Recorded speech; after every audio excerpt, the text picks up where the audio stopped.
All right, so pretty much everyone's wondering what's going to happen this winter. So we figured we'd go right to the source, and we bring on President of Snowsports Industries of America, Nick Sargent, to tell us, kind of give us an idea of the state of snow sports and how things are looking as we get into the season. So Nick, thank you for making time to talk to us. Thanks, Rob. Appreciate it. Always good to connect with you guys.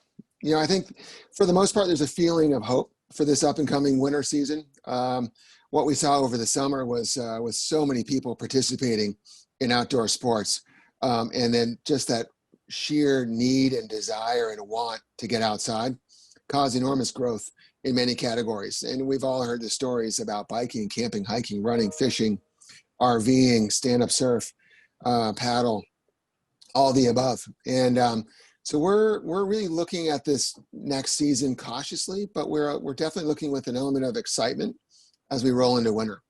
And if people can't get out to ski the resorts, we're going to see what happened in the spring, where people's winter wasn't over yet. There's still a huge desire to get outside.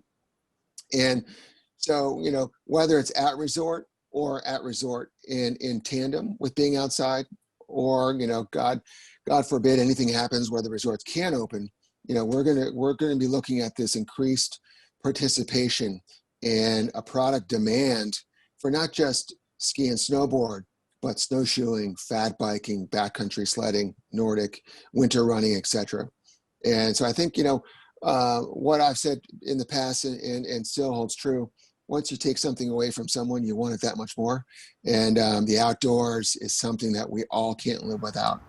Cool. And so the general vibe you're feeling from the members, people you're talking to, is it generally positive? Is there something, are you hearing certain themes, or are there things people are asking, for your guidance on, your help on, anything kind of consistent throughout?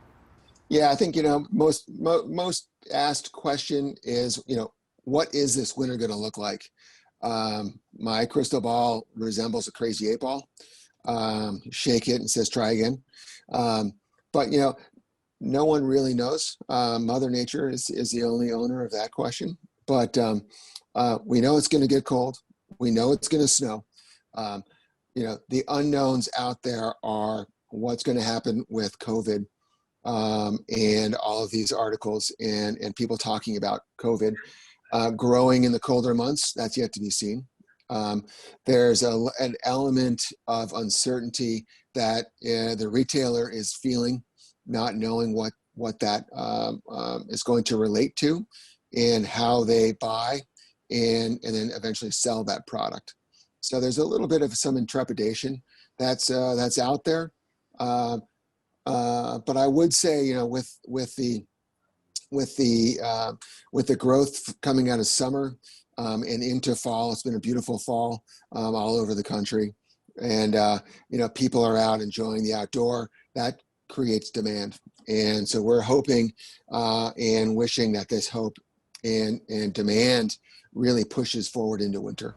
Excellent. I'm enjoying an outdoor workspace right now. This is just what we do in California. We just sit outside with our desktops and kind of cruise. I know you guys are, of course, across all the sports. I'm guilty of having come out of the snowboard industry thinking is more snowboard and ski specific, but you're taking this more holistic approach across the board. Maybe, I know you've got a lot happening, but maybe we could just highlight a couple of the key initiatives and maybe talk, a little more in depth about one or two of the, the main ones. Yeah, absolutely. We're really focused on what we call the 6 pillars. That's advocacy, consumers, education, inclusion, insights, and participation. So we're really focusing on how to fill that pipeline and the funnel for tomorrow's consumer, and making sure that that person is able to get the product, get it in their possession, fill their garage, and then get outside. So we've shifted, since selling the trade show 4 years ago, we've shifted to more of a trade association where we're providing more tools and more education to our members to help them better cope through issues like we have been around COVID. We've also shifted around new initiatives like inclusion. It's nothing new for us. We've been working on this for years, quietly behind the scenes, but everything, George Floyd and DEI and everyone wanting to get more involved in inclusion, it's given us the ability to really ramp up that good work. and really creating a path for inclusion in the winter outdoor industry. SIA has been committed to this path and creating positive change that includes frank conversations, member education, leadership and business tools, and industry-wide collaborations. We can't do it alone. We need all of our peers, constituents, and corporate friends to help us in that. Another key initiative that we're focusing on are consumers. We all know that pretty much any product that you want to buy, you can access online. I'm not saying that we are going to move to a direct channel, but we're going to go beyond the direct channel and go directly to the person who's holding the credit card, consumers. This is an invaluable space, and with direct access to winter sports enthusiasts and access to their insights, their habits, and their trends, this is prime opportunity to get to know our consumer better. These actionable consumer insights are really what we are focusing on, and increasing winter participation. These two elements are essential to growing not only your business, the supplier, your business, the retailer, but the business at resort. And SIA is leading the charge on bridging that gap between its members and consumers in a fundamental way. And as such, we bought a historical consumer platform called BWE last year. Unfortunately, we won't be able to launch the physical shows this coming fall due to COVID, but we will have a digital platform where we can leverage that consumer platform. And then, I'll just hit on one more here. It's just insights. It's really focusing on getting to know that consumer, as I mentioned earlier, with retail and participation data to make them better informed when they make their business decisions. And SIA members get that significant advantage of relevant and timely research and data tools to help them make better and more informed business decisions. And just, that business decision is really what you and I call a purchase. And every time you pull out that credit card to buy something, there are a lot of strings behind that. So we're looking at that, we're studying that, and then we're going to leverage that with our members. Great. On that, I would just, I'm sorry, I was just saying, on the consumer, insights side, I know that you just released the impacts of COVID-19 on Snowsports consumer trends is the name of the report. I realize that's a proprietary report for members, one of the many benefits of membership. Is there anything though you could maybe tease us with a little bit, or leak any kind of overarching thoughts from there? Any leaks? I mean, it's such robust data, and I'm not tooting our horn, but it really is amazing data that is, really helping our industry understand that consumer and, most importantly, those buying habits. What's important to that consumer. And we're seeing, upticks in, again, we saw a lot of summer sports and summer activities, biking and hiking. But we're seeing these people want to be spoken to. They want to feel their brand when they go to their website or they go to their retailer. They want to be a part of that brand. They love knowledge, and we're going to expose that back to our members. And specifically the retailer, it's you hear this comment often. We have to protect specialty, which is a huge initiative for SIA. But you can't protect them if you don't know who's walking through the front door. So we're making those introductions and sharing that information. So with so much going on right now in between COVID, climate change, inclusion, everything you're working on, how are you prioritizing resources? What process is that like for you and the members? Like, how do you filter down what you need to prioritize right now? Yeah, sure. So, we have as I mentioned, our six pillars, and that really is our leading edge, and that really helps define the work that we're doing.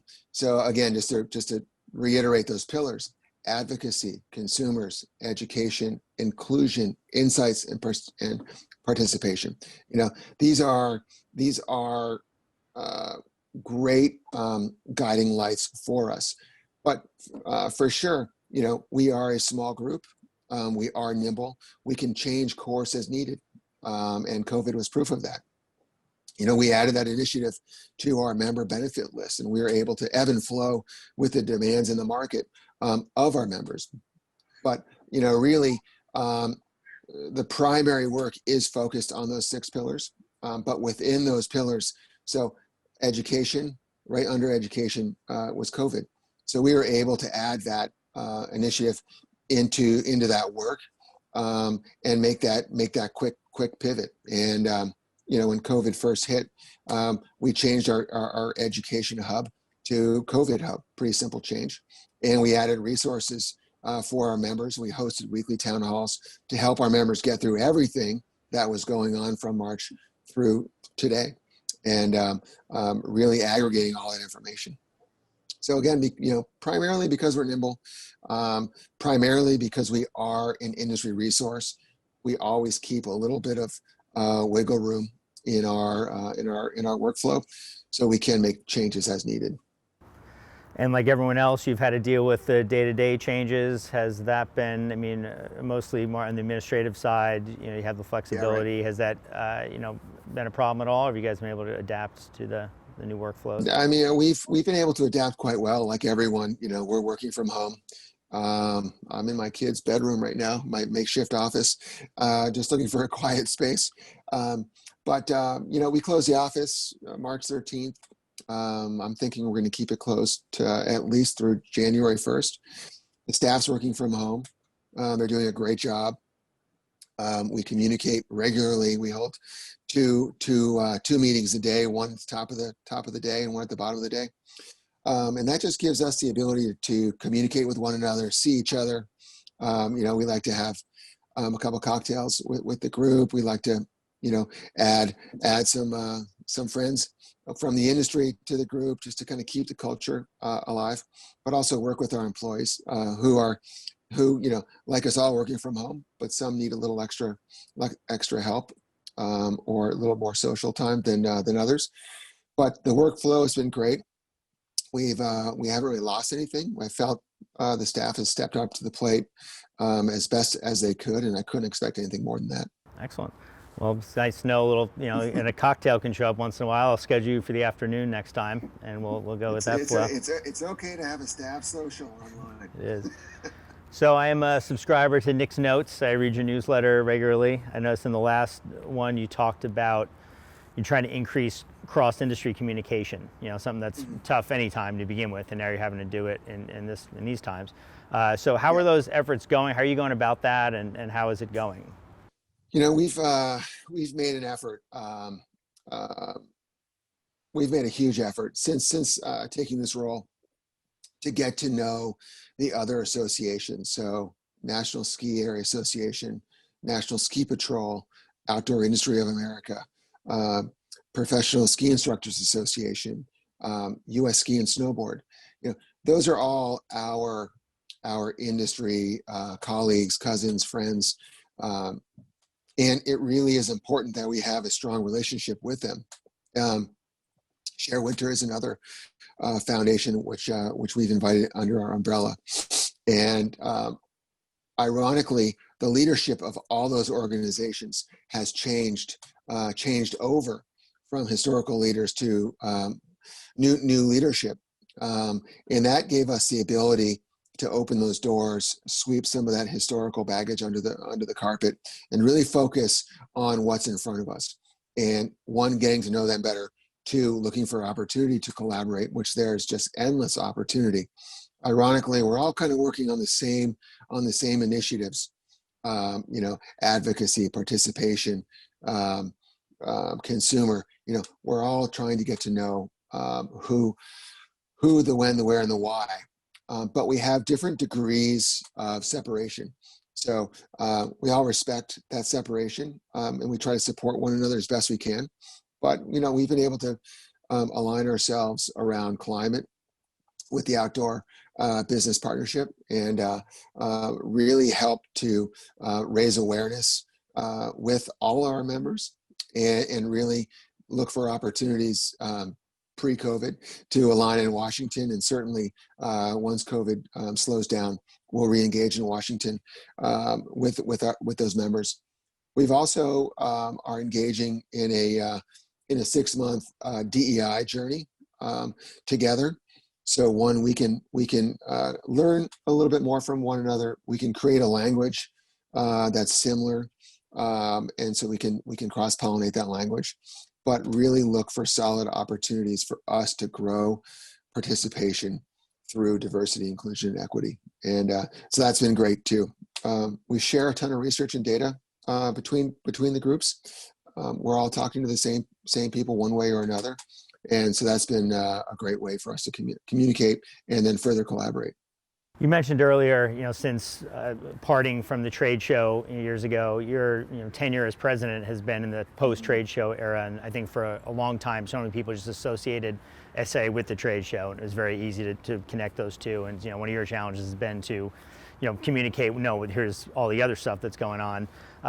So, kind of to that, how do you measure the organization's success right now? What are some things that you look at, or goals you have that you can clearly turn to people and say, hey, this is why we're here. This is like a big win we've had recently. Yeah, exactly. So we look at success and that measured success in a couple of different ways. One is how many of our members are utilizing the tools that we provide. That's one way to do it. Pretty easy metric. We have great attendance at our virtual education events. Our new consumer report has been well received. Our inclusion town halls and training are creating great engagement within the community as well. And there's generally just a lot of interest within the industry for our Snowbound Festival, which was that BWE platform that we bought and we rebranded, which is launching later in October, as I mentioned. So, through the tools, through the education, a lot of it is measured just by how the members are engaging, utilizing, and consuming all of this information. Those are primarily the ways that we measure success. You can always go back and look at the digital numbers on different communication pieces or traffic on your website. That gives us a glimpse, but a lot of that measurement just comes directly from the members themselves. So it feels like so much of this winter really is going to be dependent upon resort access and what that looks like. In the past few weeks, we've seen different things come out from different groups, from Alterra to Vail to smaller independent resorts. Some of the approaches seem fairly different, in different ways. Just to stay on that theme of communication, are you aware of or helping to facilitate it all? The communication even between resorts, as far as sharing best practices and where things are going to go. I know ultimately it's like, hey, you got to do what's right for you, and things could change up. But, is there a push behind there to, for everyone's benefit to try to help the resorts get this right and do the best they can this winter? Yeah, absolutely. And this is where that collaboration with NSAA, National Ski Association, really comes into play. We have a webinar in 50 minutes that today, where we are hosting an educational series around what's going to happen at resort, what you can expect, and the planning and the safety that's going to be required for you to participate in your favorite sport, but also so you have the ability to make plans and make change that suits your needs. And there's been a lot of communication out there around resorts and reservations, new systems, social distancing, on mountain dining, bathrooms, and it's all great stuff. If you're going to go to a resort, you definitely need to know before you go, and it's only going to make your experience better. If you show up, and you're ready to roll, and you haven't done a little bit of research, you might be surprised. But the way I look at it, there's a lot of other sports that have hoops you have to jump through to participate, like golf. I don't really see this as a big issue. My kids were in Mount Hood this summer in June, skiing, and they had a reservation system. They really didn't have any issues with that system, and I didn't hear any complaints. It just was another action that you had to perform during the day. And then by July, Mount Hood and the Palmer Glacier had abandoned the reservation system and just went back to regular participation. So, a little bit of patience, a little bit of empathy, and a little bit of planning, and you'll be just fine. Well, Nick, on behalf of the entire industry, I will say thank you for the continued efforts. I know SIA has been a great resource and continues to be. And I very much hope to be out on some snow with you, be it on lifts or backcountry or whatever. Hopefully we get to ride this season. I'm looking forward to it, Rob. Thank you very much. I appreciate it. Thank you.